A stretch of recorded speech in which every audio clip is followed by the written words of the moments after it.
السلام علیکم، امید ہے کہ آپ سب لوگ خیریت سے ہوں گے۔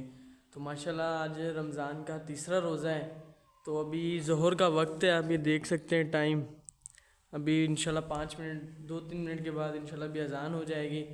تو یہ بھی امامہ باندھ کر ہیں، ضرور بتائیں کمنٹ میں کہ امامہ کیسا لگا ہے، اور اس کے علاوہ کس کس نے روزہ رکھا ہے یہ بھی آج آپ لازمی بتائیں، کہ تاکہ پتہ چلے کس کس بھائی نے ماشاءاللہ روزہ رکھا ہے۔ تو اللہ تعالیٰ ہمیں آج بھی اچھی اچھی نیکیاں کرنے کی توفیق عطا فرمائے، کیونکہ ماہ رمضان میں کہتے ہیں کہ بزرگان دین فرماتے ہیں کہ اپنا نفل کا ثواب سنت کے برابر ہو جاتا ہے، اور جو سنت کا ثواب ہے وہ فرض کے برابر، اور فرض کا 70 گنا زیادہ بڑھا دیا جاتا ہے، یعنی 70 فرضوں کے برابر۔ ایک ایک نیکی کے بدلے 70 نیکیاں ماشاءاللہ۔ یہ جیسے شادی کا سیزن آتا ہے یا پھر کاروبار کا سیزن آتا ہے، اسی طرح یہ نیکیوں کا سیزن ہے، جتنا ہو سکے اتنی نیکیاں کمائیں۔ اللہ تعالیٰ آپ کو بھی نیکیاں کمانے کی توفیق عطا فرمائے، اور مجھے بھی نیکیاں کمانے کی توفیق عطا فرمائے۔ السلام علیکم۔